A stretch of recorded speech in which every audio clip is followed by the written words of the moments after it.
Hi hello ನಮಸ್ಕಾರ.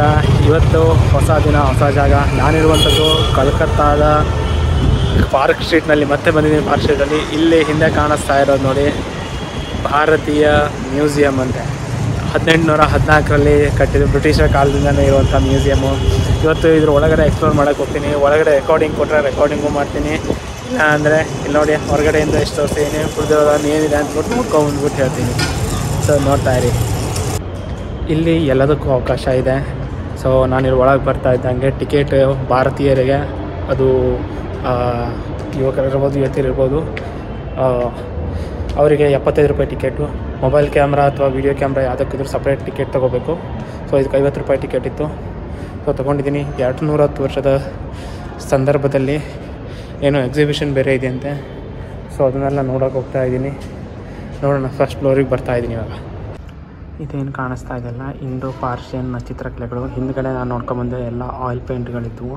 So ಇದು ನೋಡಿ, ಇದು ಯಾವ ತೀರ ಇದೆ ಅಂದ್ಬಿಟ್ಟು ಇದು ನೋಡಿ, ಇದು ಆಗಿನ ಕ್ರೂರತೆಗಳು ಹೆಂಗಿತ್ತು ಅಂತ ಬರೆದು ಇಲ್ಲಿ ಪರಿಚಯದಲ್ಲಿ ಎಕ್ಸ್ಪ್ಲೈನು ಮಾಡಿದ್ದಾರೆ. ಈ ಥರ ತುಂಬ ಪೇಂಟಿಂಗ್ಸ್ಗಳಿದೆ. ಮೊದಲ ಭಾಗದಲ್ಲಿ ಇಂಡೋ ಪರ್ಷಿಯನ್ ಪೇಂಟಿಂಗ್ಗಳು ಅಥವಾ ಬೇರೆ ಬೇರೆ ಆಯಿಲ್ ಪೇಂಟಿಂಗ್ಗಳು, ಮಧ್ಯಕಾಲದ ಭಾರತೀಯ ಪೇಂಟಿಂಗ್ಗಳು. ಹೇಗೆ ನಾವು ದೇವಸ್ಥಾನಗಳಲ್ಲಿ ಕೆತ್ತನೆಗಳನ್ನು ಕಾಣ್ತಿದ್ದು, ಮಧ್ಯಭಾಗದಲ್ಲಿ ಜೈನಿಸಮ್ ಬುದ್ಧಿಸಮ್ನವರು ಪೇಂಟಿಂಗ್ನ ಶುರು ಮಾಡಿದ್ರು, ಅದು ಕೂಡ ಇಲ್ಲಿದೆ. ಅದನ್ನೆಲ್ಲ ನೋಡ್ಕೊಂಬರ್ತಾ ಇದ್ದೀನಿ ಇವಾಗ. ಇಲ್ಲಿ ಇನ್ನೊಂದು ಖುಷಿಯ ವಿಚಾರ ಏನು ಅಂತಂದರೆ, ನೀವು ಕಲ್ಕತ್ತಾದ ಈ ಮ್ಯೂಸಿಯಮ್ಮಿಗೆ ಬಂದರೆ ಇಲ್ಲಿ ಕುರುಡರಿಗೂ ಕೂಡ ಗೊತ್ತಾಗಬೇಕು ಅಂತ ಅದರ ಒಂದು ಚಿತ್ರಕಲೆಗಳನ್ನು ಮಾಡಿರ್ತಾರಲ್ಲ, ಅದರದ್ದು ಮತ್ತೊಂದು ಮುಟ್ಟಿ ನೋಡುವಂಥ ಒಂದು ಮರದ ಕೆತ್ತನೆಯನ್ನು ಕೂಡ ಮಾಡಿಟ್ಟಿದ್ದಾರೆ, ಅವ್ರಿಗೆ ಅರ್ಥ ಆಗಬೇಕು ಅಂತ. ಅಷ್ಟೇ ಅಲ್ಲದೆ ಇಲ್ಲಿ ಒಂದು ಈಜಿಪ್ಷಿಯನ್ ಕಾಲದ ಕೂಡ ಒಂದು ರೂಮ್ ಇದೆ. ಅಲ್ಲಿ ವೀಡಿಯೋಗ್ರಫಿ ಫೋಟೋಗ್ರಫಿ ಅಲೋ ಇಲ್ಲ. ಸೊ ಅಲ್ಲಿ ಒಂದು ಮಮ್ಮಿ ಅಂತ ಈಜಿಪ್ಟ್ನಲ್ಲಿ ಏನು ಹೇಳ್ತಾರಲ್ಲ, ಒಂದು ಹೆಣವನ್ನು ಹೇಳುವಂಥದ್ದು, ಅದನ್ನೇ ತಂದಿಟ್ಟಿದ್ದಾರೆ ಇಲ್ಲಿ. ಅದನ್ನು ನೋಡ್ಕೊಂಡು ಹೋಗ್ಬೋದು.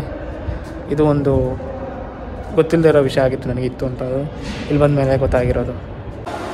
ಭಾರತ ಅನಾದಿ ಕಾಲದಿಂದಲೂ ಇದರ ಬಟ್ಟೆಗಳ ವೈಶಿಷ್ಟ್ಯತೆಗೆ ಪ್ರಸಿದ್ಧಿಯನ್ನು ಪಡೆದಿದ್ದಂಥದ್ದು. ಇಲ್ಲಿ ನೀವು ನೋಡ್ಬೋದು ವಿವಿಧ ರೀತಿಯಾದಂಥ ಸಾರಿಗಳ ಕಲೆಕ್ಷನ್ಗಳು ಇಲ್ಲಿದೆ. ಸೊ ಇಲ್ಲಿ ನೋಡಿ, ಇಲ್ಲಿ ಕಾಣಿಸೋದು ಸಿಗುತ್ತೆ. ನಾನು ಬನಾರಸ್ಗೆ ಹೋದಾಗ ಹೇಗೆ ಕೈಯಿಂದ ನೂಲನ್ನು ಹಾಕಿ ಸೀರೆನ ಮಾಡ್ತಾರೆ ಅನ್ನೋ ವೀಡಿಯೋನು ಮಾಡ್ಕೊಂಬಂದಿದ್ದೀನಿ. ಬನಾರಸ್ ಸೀರೆನ ಹೆಂಗೆ ಮಾಡೋದು ಅಂತ ಮಷಿನ್ ಕೂಡ ಹೊರಗಡೆ ಇಟ್ಟಿದ್ರು. ಅದನ್ನು ನನ್ನ ಮತ್ತೊಂದು ವೀಡಿಯೋದಲ್ಲಿ ಹಾಕಿದ್ದೀನಿ, ಅದನ್ನೇ ಡಿಸ್ಕ್ರಿಪ್ಷನಲ್ಲಿ ಹಾಕಿರ್ತೀನಿ, ನೋಡಿ ಆ ವೀಡಿಯೋನ ಕೂಡ ಹೇಗೆ ಮಾಡ್ತಾರೆ ಅಂದ್ಬಿಟ್ಟು. ಭಾರತದ ಸಾಂಬಾರು ಮತ್ತು ಬಟ್ಟೆ ಏನಿದೆ ಜಗತ್ತಿನಾದ್ಯಂತ ಫೇಮಸ್ ಇತ್ತು. ಇವತ್ತಿಗೂ ಕೂಡ ನೀವು ನೋಡ್ಬೋದು ಈ ಭಾಗದ ಬಟ್ಟೆಗಳು, ಅಂದರೆ ಕಲ್ಕತ್ತಾ ಭಾಗದ ಬಟ್ಟೆಗಳಿರ್ಬೋದು. ಇವತ್ತು ಬಾಂಗ್ಲಾದೇಶದ ಬಟ್ಟೆಗಳು ಜಗತ್ತಿನಾದ್ಯಂತನೂ ಫೇಮಸ್ ಇವೆ. ಅದು ನಮ್ಮದೇ ಒಂದು ಕೊಡುಗೆ ಅಂತ ಹೇಳ್ಬೋದು ಇದಕ್ಕೆ. ಇದು ನೋಡಿ, ನಮ್ಮ ಬೇಲೂರು ಹಳೆಬೀಡಿನ ಶಿಲಾಬಾಲಿಕೆಗಳನ್ನು ಕೂಡ ಕೋಲ್ಕತ್ತಾದ ಮ್ಯೂಸಿಯಂನಲ್ಲಿ ತಂದಿಟ್ಟಿದ್ದಾರೆ. ಇಲ್ಲೆಲ್ಲ ಹೆಚ್ಚಾಗಿ ಕಾಣುವಂಥದ್ದು ಬೇಲೂರು ಅಥವಾ ಹಳೆಬೀಡಿನ ಚಿತ್ರಣಗಳು. ಅದು ಬಿಟ್ಟರೆ ಎಲ್ಲ ಸೌತ್ ಇಂಡಿಯಾದಲ್ಲೇ ಇಲ್ಲಿ ತಂದು ಹಾಕಿರೋದು. ಇಲ್ಲಿ ನೋಡಿ ಶಿಲಾಬಾಲಿಕೆಗಳನ್ನು ಚಿತ್ತಿರುವಂಥದ್ದು. ನಾನಿವತ್ತು ಭಾರತ ಮ್ಯೂಸಿಯಂನಲ್ಲಿದ್ದೀನಿ. ಇಲ್ಲಿ ಕೇವಲ ಪುರಾತನ ವಸ್ತುಗಳ ಸಂಗ್ರಹಾಲಯವಲ್ಲದೆ ಭಾರತೀಯ ಜೀವನ ಶೈಲಿಯನ್ನು ದರ್ಶನ ಮಾಡ್ತಾರೆ ಇಲ್ಲಿ. ಮತ್ತು ಹಳೆಯ ಕಾಲದ ಪಳೆಯುಳಿಕೆಗಳನ್ನು ಕೂಡ ಇಟ್ಟಿದ್ದಾರೆ ಇಲ್ಲಿ. ವರ್ತಿದೆ, ಬಂದು ಏನು 150 ರೂಪಾಯಿ ಕೊಟ್ಟು ನೋಡಿದ್ರೆ ಚೆನ್ನಾಗೇ ಇದೆ. ಅದರಲ್ಲಿ ಇದ್ರ ಪಕ್ಕದಲ್ಲಿ ಆರ್ಟ್ ಸ್ಕೂಲ್ ಕೂಡ ಇದೆ, ಕಲಾ ವಿಭಾಗದ ಇದು. ಮತ್ತು ಇತಿಹಾಸಗಳನ್ನು ಅಧ್ಯಯನ ಮಾಡುವಂಥವ್ರು ಕೂಡ ಇಲ್ಲಿಗೆ ಬಂದು ಪುರಾತನ ವಸ್ತುಗಳನ್ನು ನೋಡಿಬಿಟ್ಟು ಅದರ ಅಧ್ಯಯನವನ್ನು ಕೂಡ ಮಾಡ್ತಾರೆ. ಸೊ ಎಲ್ಲ ದೃಷ್ಟಿಯಿಂದ ಇದು ಚೆನ್ನಾಗೇ ಇದೆ, ನೋಡ್ಕೊಂಡು ಹೋಗ್ಬೋದು. ಇಲ್ಲಿ ಒಳಗಡೆ ನಾಣ್ಯಗಳ ಕಲೆಕ್ಷನ್ ಕೂಡ ಇದೆ. ಅಲ್ಲಿ ನಮ್ಮ ಕನ್ನಡದಲ್ಲಿ ಕದಂಬ ರಾಜರದ್ದು ಅಥವಾ ವಿಜಯನಗರ ಸಾಮ್ರಾಜ್ಯದ ನಾಣ್ಯಗಳ ಕಲೆಕ್ಷನ್ನು ಕೂಡ ನೋಡ್ಕೊಂಡು ಬಂದೆ.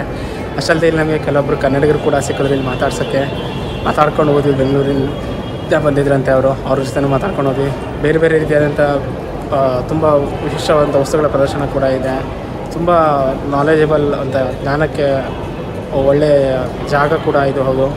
ಸೊ ಈ ಥರ ಮತ್ತು ಹೆಚ್ಚಿನ ಮಾಹಿತಿಗಳಿಗೆ ನೋಡೋಕ್ಕೆ ನನ್ನ ಚಾನಲ್ನ ಲೈಕ್ ಮಾಡಿ, ಶೇರ್ ಮಾಡಿ, ಸಬ್ಸ್ಕ್ರೈಬ್ ಮಾಡ್ತಾ ಇರಿ.